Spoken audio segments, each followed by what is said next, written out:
Episode of The Bot Signal. Today, we're not really talking very much about bots. You see, I know this.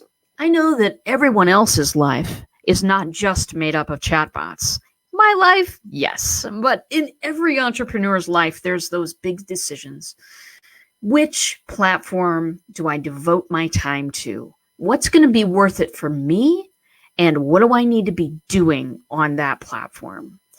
So I met a friend of a friend at first, but he's my friend now. Please help me welcome Yakov Smart.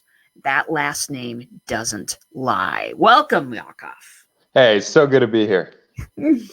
Yakov has many talents in LinkedIn. Now, I know what LinkedIn looks like.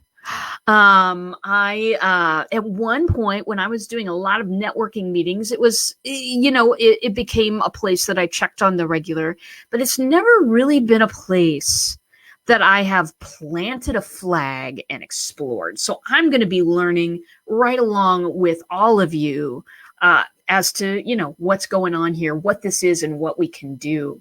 So first off, Yakov, I'm going to back up a little bit. And I'm going to ask you, about your history. Where do you come to us from? What made you so interested in LinkedIn? That's a great question. So I'm going to start in a little bit of an unusual place, RJ. I'm actually going to start back in the 8th grade. Sweet. 8th grade. Do you remember how old that is? 8th grade. It's like 12 or 13? Yeah, like 12, 13, 14 years old. So I was in the 8th grade, and that's when I got my start on social media. I started on a little thing called, 8th grade. I started on a little thing called MySpace.com. Yeah, baby. You have a MySpace, RJ? I did. Tom was my only friend. I didn't really do much with it, but I had one. Okay. Well, I did a lot with MySpace because it was my first social media. It was my first way to connect with people and get people to like me. And it was also something that I wasn't using for generating leads. I was using it for something a little bit more complicated. And that was hitting on girls. Well, very good, sir. All right, then. Continue. That's what I was using MySpace for. And where I really got my start, and what really fascinated me about technology too, is I saw it as an opportunity to connect with and meet people. And I came to the US, as people may be able to tell from my name, at an early age from a country called Lithuania. I was about 18 months old, came to the US, and growing up, we didn't have a whole lot. We weren't like dirt poor, but we didn't have a whole lot. So I always knew, I always had this ambition and aspiration that I wanted to be in business for myself. And you might have been the same way, or it might have just grown on you, but that bug was something I can always remember. I always had that ambition within me. And so when I started to, get into the college, right? Because I did go to college. I went to a school called Georgia Southern University. It was about 4 hours south of Atlanta. And no, I don't have a Southern accent. A lot of people will say, well, how do you not have a Southern accent? I just don't, right? So when I went there, I heard about LinkedIn. And to me, it seemed a little bit intimidating. It seemed a little bit far-fetched. Yet at the same time, I was so fascinated to see how many people were willing to connect with me as a college student all around the country and really all around the world, who were these high-level people, these executives, business owners, these high-level people who are willing to connect with me, who are now in my network because of LinkedIn. And I started to see it as a tool. And then what took me into LinkedIn as a marketing platform was really necessity. That's what it was. So I was out living in Vegas, doing my thing, living the dream out there, and I was selling software. And it was my job to do something very much taxing and demanding, and I'll even give you a technical term for it, smile and dial. That's what I did. That's what my day consisted of. Yeah. So it takes somebody to actually go through it to know what it was like. But I would spend the day, I worked from home, so I'd spend the day between 8 a.m. to about 5 p.m. every day, picking up the phone, smiling and dialing again and again and again, and getting rejected again and again and again. It was driving me crazy. So I picked up LinkedIn out of necessity. I had an aha moment one day, and I recognized that if I could use LinkedIn to grow my network for other things, I had some other projects, other podcasts, things like that. But if I could use it for that, what if I used it for prospecting, which is where I started to make connections to decision makers on LinkedIn. And I just found it to be a more effective way than cold calling. And at around the same time, I was out going to those networking events you mentioned in Vegas, and I would nonchalantly mention some of the success that I was having on LinkedIn.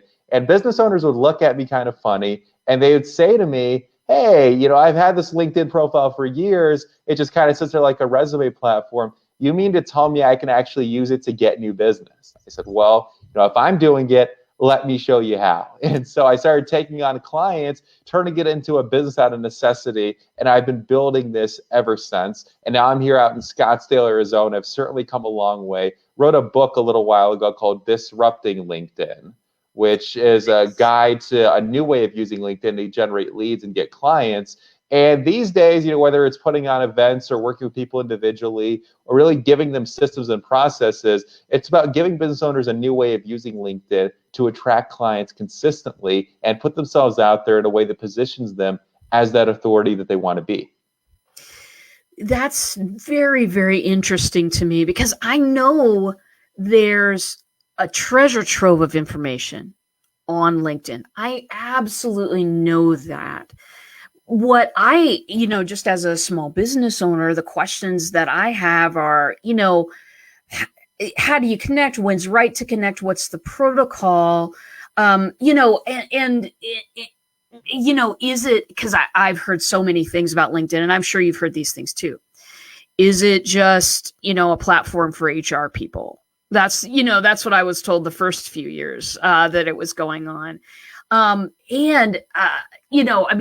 lot of people just have these one sentence explanations, but I think that LinkedIn is one of for those that use it, they absolutely love it.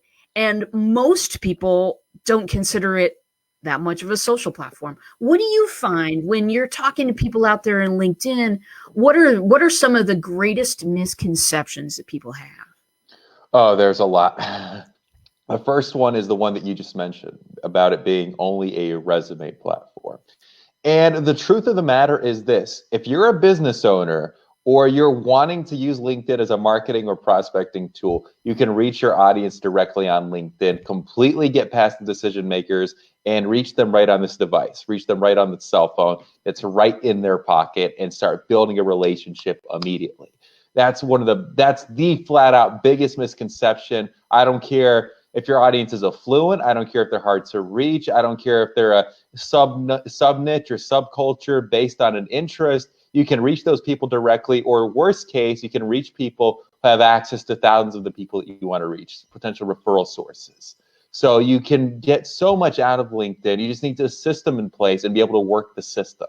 That's what it comes down to. Some other big misconceptions: a lot of people think they need to have a premium account to do anything on LinkedIn. And the reality is this: the premium account is more or less like the cherry on top. Okay, so think about, you're eating your favorite ice cream sundae. You've got hot fudge, you've got vanilla, you've got sprinkles, maybe little marshmallows on top, whatever you enjoy in your ice cream sundae.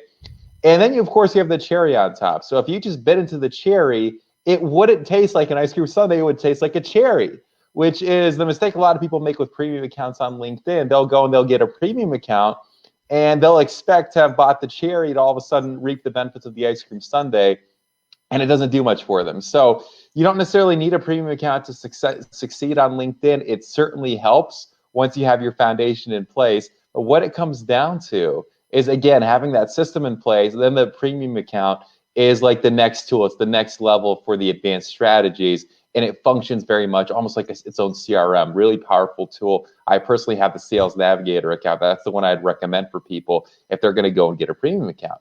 And then the third biggest misconception that I hear about on LinkedIn, because we're all busy as business owners, we're all really busy people. Nobody seems to have time these days. So a lot of people think the more time they put into LinkedIn, the better results they're going to get. And that's completely and utterly false, completely false. Because what it comes down to really is having intention, starting with the outcome in mind. And what if I told you that by spending 15 to 30 minutes a day, you could start to get clients or referrals on LinkedIn consistently? That's what it comes down to. It's just about knowing exactly what the key items are and putting your intention on those things, rather than thinking that you have to spend a ton of time on the platform to get a lot out of it, which you don't. And plus, you can automate a lot of it as well, which I know you and I love automation. We do. We just do.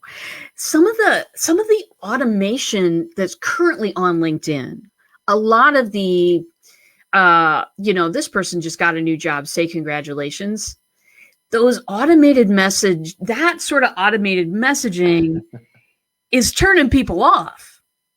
And like that's one of the things that strikes me is that, when I message people, I never use the generic one. I always word something up because people know exactly what you did, that you went and you clicked this button, and that was the effort that you made today. But you're talking about just disrupting the system. Tell me without giving away all the goodies, obviously. And if you want, put your link to your book down here in the comments so that we can, so that folks can go check it out. In what way would you like to disrupt? How are you thinking about that? Well, you made such a good point. Like everybody, not everybody, but some people say, oh, somebody has an anniversary, I'm going to click the button, or happy birthday. You click the button. And like for me, it always makes me laugh because my birthday's on Christmas Day. So I get like the week after, I get a ton of happy birthdays, and I just know somebody clicked that button. If somebody had said happy birthday and commented to the fact of, hey, it's funny that your birthday is on this day, it would have been a completely different experience. I would have actually paid attention and wanted to know who that person was. But when I see all these happy birthdays through LinkedIn messages, I know somebody clicked a button. So it's doing things a little bit differently. It's thinking how you can personalize things a little bit more. And that doesn't mean that you necessarily have to manually do things. What that does entail, though, is having a little bit more of a process, having a little bit more of a step-by-step strategy, and doing things that stand out. You want to interrupt people's patterns, if you will. So if people are used to, getting these annoying notifications, you want to do it a little bit differently. Maybe that's sending them an email to wish them a happy birthday instead, that's personalized and has a little joke or a card, right? I'm just giving you a very ground level example. But in terms of disrupting LinkedIn, it comes down to a number of different things. It comes down to knowing who you're talking to, not being afraid to repel some people to attract the ones who you want to get to, and being willing to offer people what they want, to put an offer out on the table. I'm not saying that you're going to go and try and sell them something or pitch them something in the messages. What I am saying, though, is being able to put something out there that's going to get them to raise their hand and show that they're interested. Oh, absolutely. And so, you said before, you can't be afraid to repel people. My vision of who is on LinkedIn, if I were to close my eyes and think about it, is a whole lot of people in suits, not too many people wearing a cape. You know what I'm saying? What kind of diversity of groups and people and subgroups do you have on LinkedIn? Is it really, is it everybody on there? Or, what kind of demographic are you looking at?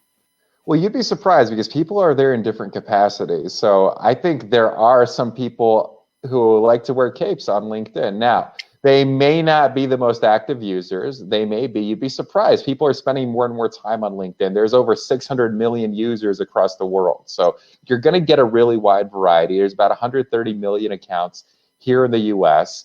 And what I love about LinkedIn is the average household income is about $115,000. The people on LinkedIn tend to be more affluent. They tend to be decision makers, tend to be a little bit more serious and business oriented. But at the same time, what's fascinating is you have people that aren't suits. You have yoga instructors. You have these different types of people, healers, coaches, different types of people. I'll give you an example. I had a client, and he was wanting to fill events, and he did Qigong. That was his business. And so we built lists of people who were in alternative medicine, who cared about wellness. And sometimes we saw the overlap in the suits, but other times it was these health-minded people as well. So pretty much anybody you want to reach is on LinkedIn.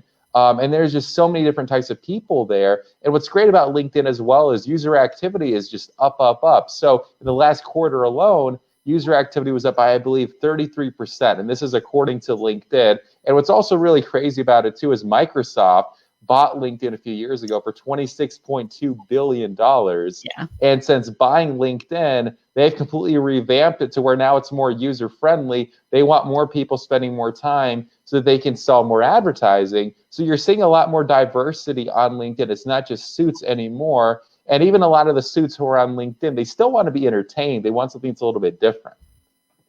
Well, it sounds like I need to start using LinkedIn, Yakov, is what it sounds like.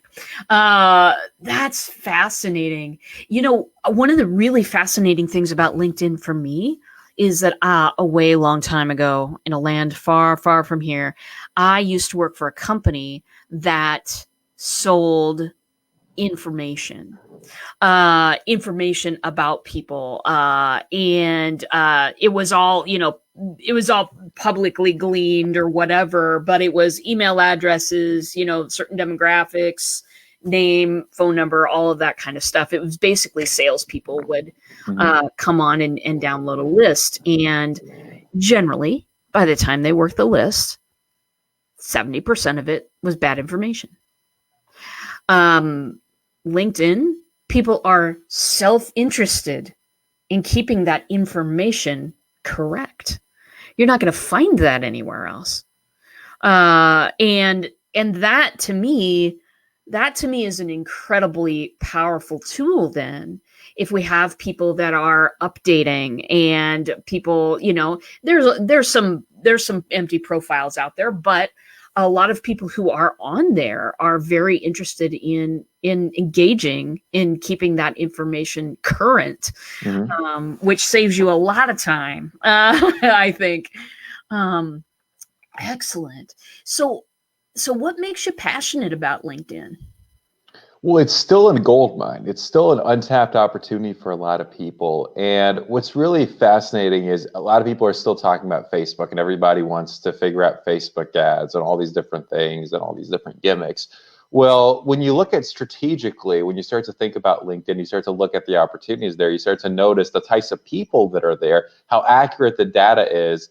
It's a major way to start to connect with your ideal clients, to start to build relationships with the people that are going to move your business to the next level. And I like to talk about A-listers. I like to talk about how in every business there are these people who, you have your average client, but I believe most of your revenue and most of your growth is going to come from either A-lister clients, the people that pay the most, usually complain the least, and are the best people to work with. And then there's the strategic partners, who are the A-listers, who have entire list of people that are some of your best clients. These people have already been vetted and they already have a relationship. So if you can tap into just a few of these A-lister relationships every month from LinkedIn, it can absolutely be a game changer for just about any type of business. And yet, so many people are still a little bit intimidated by LinkedIn and aren't using it to the fullest. And so much of what's out there, because there are a lot of LinkedIn lead gen, quote unquote, people out there talking about it. There's some of that. But what it comes down to is a lot of that is gimmicky, one size fits all. That's not what we're talking about here. We're talking about something here that's strategic, that's proven to work, that actually makes an impact in a business. And I'm passionate about giving people tools for activating that inside of their business, rather than some gimmick where they go and they scrub a list and they send a ton of spam messages. That's not the most effective way to do it. It's the least effective way to do it, I think, is, and all of the spam messages, I absolutely get it. It's all of the get rich quick stuff. All of that is so based on mass production of something and one size fits all, or one size should fits all, that kind of mentality. But what you're talking about is the opposite. It sounds very personal and reaching out oriented. So can you give any examples of, how small business owners can start using this tool? Yeah, and when I say it's personal too, I'm not talking about, because some people hear that and they say, well, it's a lot of manual labor and I just don't have time. I'm not necessarily talking about doing everything manually at all. I love automation. I love systems, processes, and having what I call a LinkedIn marketing department. That's what everybody should strive for. What if you could have a marketing department that functions through LinkedIn, that helps you get exposure, that builds your brand, that generates leads for you, and that ultimately leads to new sales? That's really the vision that people should have for their LinkedIn, and that's really the possibility.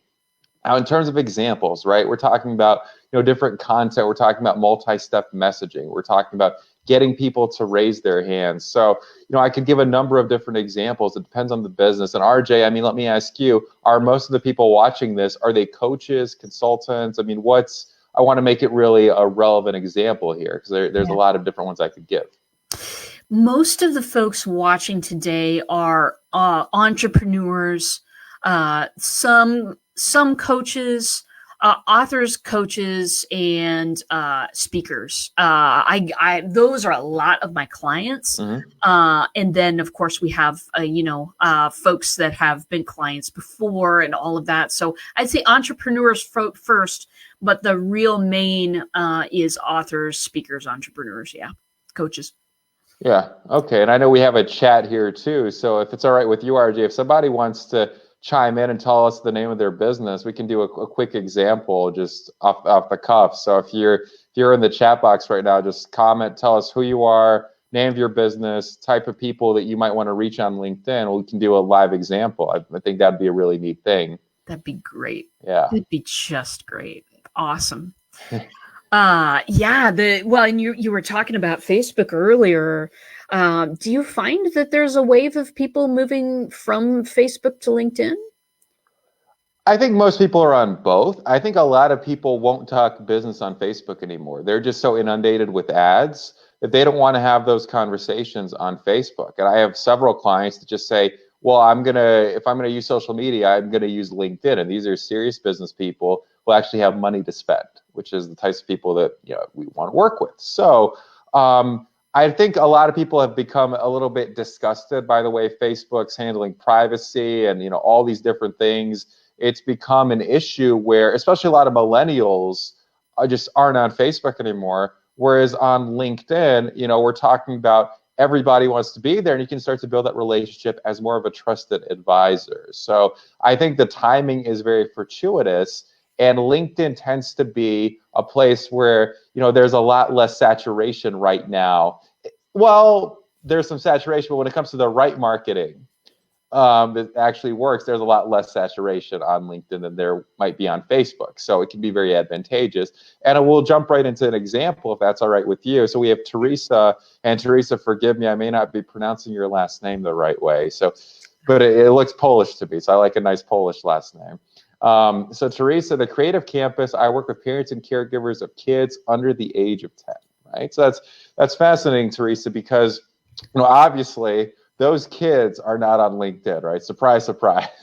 So we think about what's the strategy there, right? And I have somebody who's a personal friend of mine, and his business is similar. He does homeschooling, and they have this whole program called the Einstein Blueprint, which I think is, as an aside, just a really fascinating thing. And he's done really well with his kids, and just giving him a plug on that because I think it's fascinating. But the similarity, what he's done is he's out in the New York City area. And so a lot of his best clients are affluent parents, okay? And Teresa, I would imagine affluent parents would be good for people for you to work with as well. So I would look at the people in that market who fit a certain age group. Maybe they're in their 30s, 40s, those types of professionals, and to start reaching out to them and build a community around the issues that they care about when it comes to their children, right? And be very clear that the community is for parents who want X, Y, and Z, and also want to network professionally, right? So you can make it a little bit of a hybrid. And then obviously you're catapulting your positioning as the authority when you create a group like that. And then the other thing that I'd recommend you do, Teresa, is just make sure that your profile really speaks to that ideal client, to that parent or caregiver perfect, so homeschooler. So this is right up your alley there, perfect. So just make sure it speaks right to them. Understanding what the benefit is and why it's unique from what they may already be using. And if you enter that conversation that's happening right in their minds, that's really going to give you the quickest results. So make sure your profile, again, positions you as that authority piece too. And that's going to be a really good foundation for you. But those caregivers and parents are absolutely on LinkedIn. And you may not know right away that they're parents, but if you pinpoint an age group and a profession, you want to get people to self-select and raise their hand that it's something that they're interested in. Beautiful. Very good. Yeah, I've worked with Teresa on her bot for the Creative Campus, and so it's good to hear. I mean, it just puts things in a whole new light. You know, when you're talking about positioning on LinkedIn. Can we go to Stacy Bryuka as well? Okay, Stacy Bryuka, technology. Oops, the chat disappeared for me. That's strange. Oh, I have it literally just it switched over to private chat. Okay, so it's on the screen now. yeah. Okay, perfect. You make life so easy. I love it.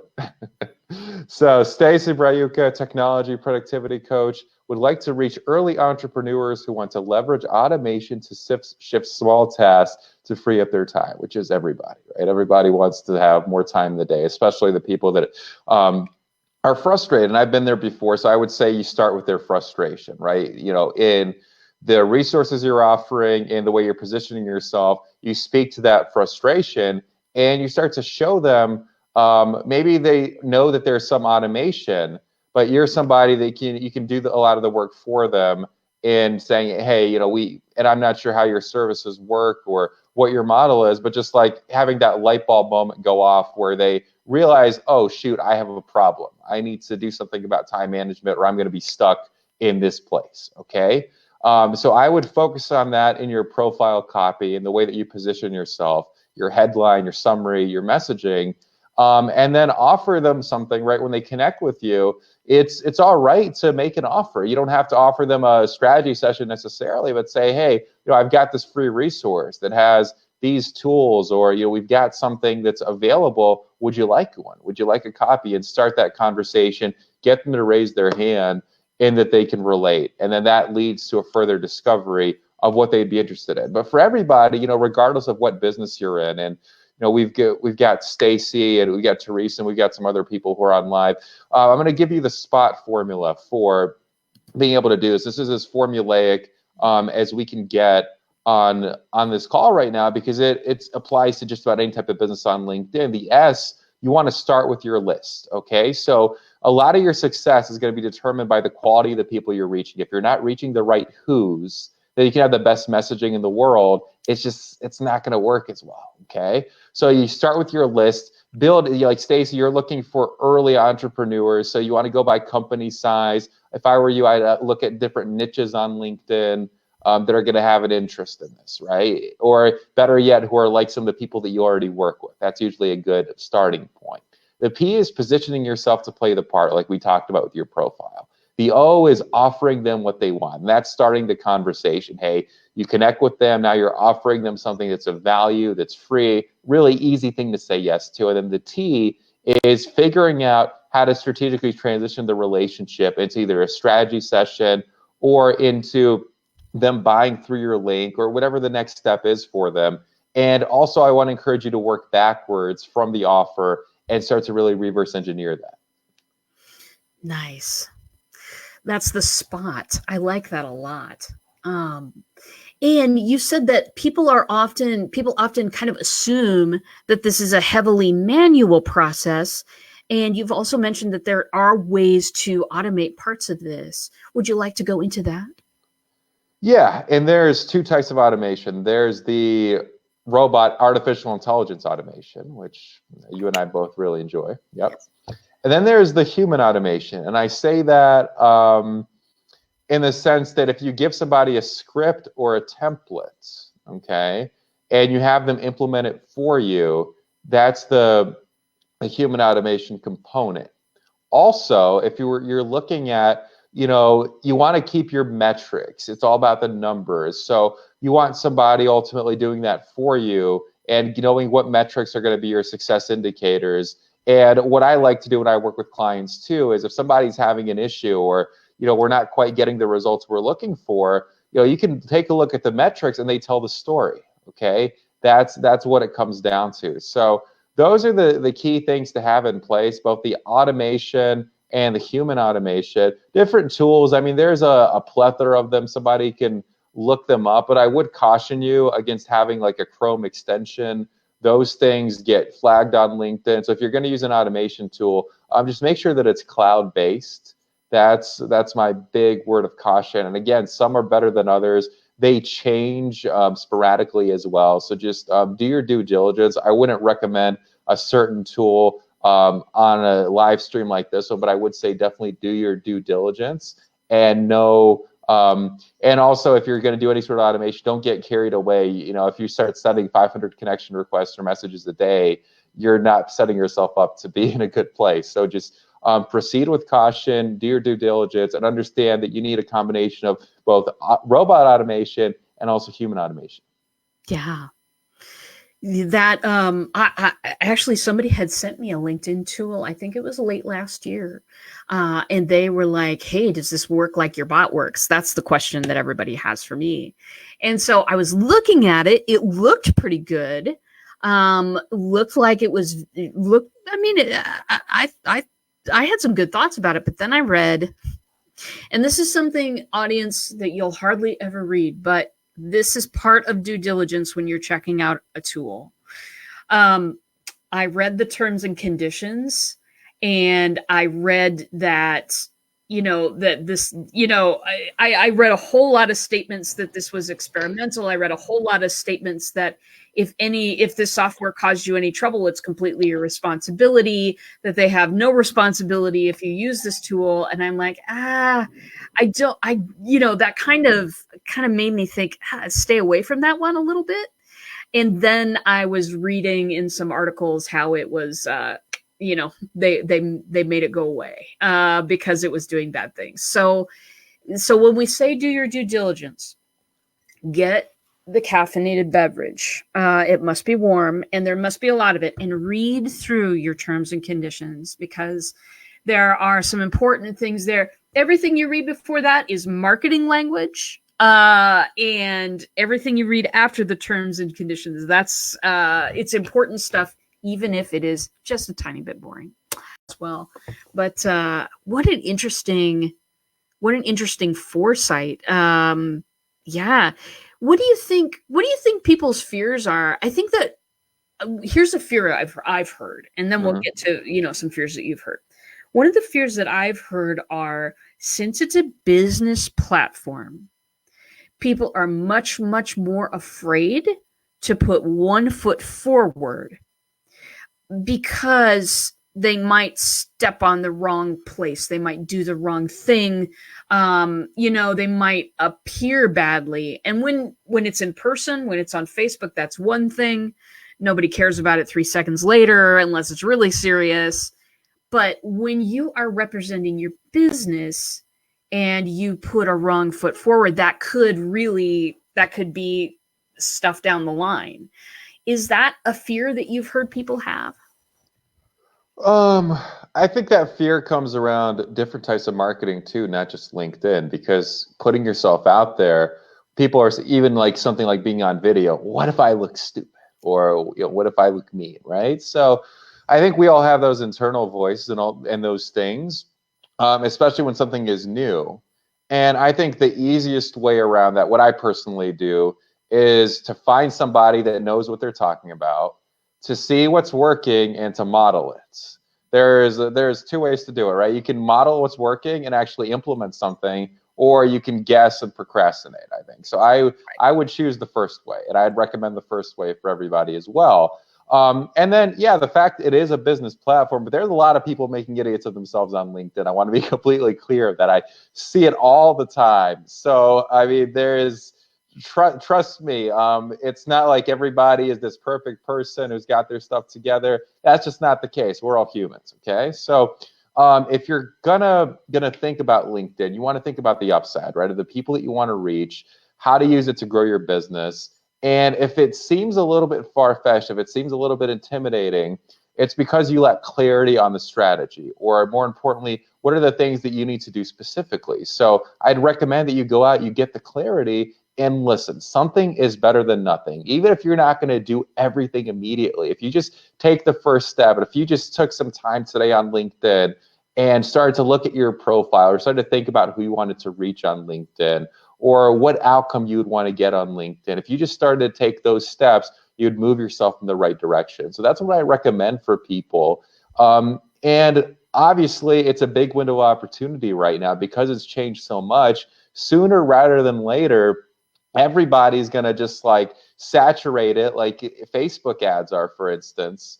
Whereas now you have an opportunity to be a little bit early, right? And you and I like technology. We like doing things early. That's what it's like on LinkedIn right now. It's just a matter of having that courage and boldness of putting yourself out there, and also understanding, and I'm going to just be very blunt about this, there is an opportunity cost of doing nothing, right? So if you do nothing or you wait to be perfect with your LinkedIn strategy, and if you don't pick it up until much later, by the time you get there, that's X amount of conversations, X amount of leads, X amount of clients, X amount of dollars and experiences that you could have missed. So that opportunity cost is really costly as well. I just encourage people just do something there, and you'll find that you're gonna be able to get to exactly where you're looking for. It just oftentimes starts by taking that first step. Yeah. Well, it is the first step, right? And to me, the times that I've kind of struggled with maybe, okay, maybe should I get into this? Should I not get into this? I'll get to the place where I look at my profile. I'll make sure everything on it is cool and good, attracting the right people. But I fail at the step where it's the reach out. It's that point where I go, ooh, I'm scared. Maybe this isn't for me. I'll tackle this another day. Boop, close the window. I'll be back in a few years is what I really mean by that. But you're talking about opportunities that exist right now. For instance, I didn't know that stat. I didn't know that a lot of the people on LinkedIn are the decision makers, are the people that, make a relatively high income. The movers and shakers of the world, we'll say. If that's your audience, you got to be on it. I used to do, long time ago, social media for people. I would do all the channels for people. But lately, what I've come to realize is that's not the best way to go. The very best way to go is figure out where your audience is at, aim at 2 or 3 channels, and hire people that know what they're doing. Don't spend 6 months guessing and developing a strategy, because in 6 months, the platform will have changed. True for LinkedIn, true for everyone. And so hiring somebody who has their stuff has their eyeballs in there every day, that's worth it. For me, that is absolutely worth it. You do have an event coming up, do you not? It's coming up soon. Yeah, it's coming up real soon. It's going to be here in Scottsdale, where I live. I know we have people from all over the country, and it's coming up next Friday. So but oftentimes, some of the best events I've been to were a last minute decision to go. I didn't know. And I remember flying to Orlando for an event when I lived in Vegas and literally deciding the week before. So there's a will, there's a way. So if people want to find out more about that event, what they can do is they can just email me directly with event in the subject line. And that's Yakov@linkleads.us. Maybe we can put that in the chat box and do that. And if people are also interested in just improving their LinkedIn profile and taking that first step towards getting where they want to on LinkedIn, we can give them a link, RJ, linkedleads.us/quiz. I've got a free quiz for you and a cheat sheet on making your LinkedIn profile starting to appear irresistible. So those are a couple things people can do. And I urge you, if you're on this webcast live right now, just to make sure that you're at least taking that next immediate step, because there's such a big opportunity on LinkedIn. You definitely don't want to miss it. You don't want to miss it. If your people are there, you need to be there too, and you need to shine. Yeah. So I am finding our broadcast right now and dumping those links in so that people have an opportunity to engage with you there. But Liz is also watching. Wow. And she is dumping leads and she's dumping links in there too. Okay. Thank you, Liz. I love you. Okay. Jane's here. Yakov is smart. He's the real deal when it comes to LinkedIn.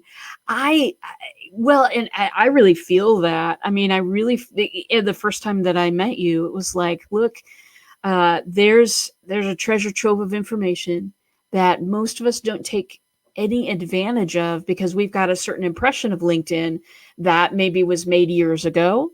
I remember I heard about LinkedIn before I heard about Facebook. Do you believe that? That was like in '08, I think it was. I Wow. was in a graduate school class and this lady was talking about it and she's like, and we could all link together. And it was like, ooh, and that was before Facebook got to Nebraska, which is where I live. Anyway, so it may have been an impression that you got years and years ago. It may have been some experience that you've had when you were guessing or, just kind of trying to lead yourself by the nose. It's good to know people who really are experts at what they do. Yakov is one of those people. So I urge you, check his quiz out. Check that event out. Scottsdale is beautiful this time of year. And the opportunity cost of missing out on one of these things could potentially be huge for you. And I don't want any of my people to miss it. And that's why we are on today. You will see more of Yakov because he is a person after my own heart. And you'll see him on the show again. But if you're considering it at all, live events are the stuff. If somebody packed up a bag and went to your live event, Yakov, would they have a chance to shake your hand? Absolutely. Yeah. Beautiful. They would have a chance to shake my hand, ask questions, and get started in the right direction because it's going to be called your LinkedIn Marketing Department Discovery Day. So they're going to discover how to turn LinkedIn into their personal marketing department without having to hire an entire team. That's going to be what the day is all about. So I highly encourage people to at least find out more about the event, at least get the quiz. And like you said, there's an opportunity cost of doing nothing, which is unfortunately what a lot of people do. But when I urge people here to be on the forefront and just figure out what the next steps are for them that are going to move the needle for their business. Beautiful. Well, Yakov, I want to thank you for coming on today and being with my people and educating us a little bit about what some of the social media out there looks like, educating us about LinkedIn, who's on there, how to start, which is, once again, after this show, open up that profile, look at what needs polishing, and start to think about who you want to contact. That'll get you started in the right direction. Then, of course, hop on that quiz, check out the event, learn more. You will see Yakov again, my friends. Also, hey, if you're interested in a free bot strategy, text bot to 555-888 and you will get a link back that will hop you right into my bot. Spinning Dragon will ask you a couple of questions and spit you out a bot strategy and then ask you if you want to be on my calendar. Gasp. I know you do. You want to hang out with me for a half an hour and talk about bots. It's a real good time, I promise. And with that, I am going to say we are going to sign off and get on out of here for the day. You'll see me again on Thursday. Topic? I don't know. I'm going to make it up on the fly, right? We'll probably talk about TrueChat a little bit in some stuff that they've got coming out, which is really fascinating. And that's it. Thank you for being around today. Thank you, Yakov. And we'll see you all in a bot.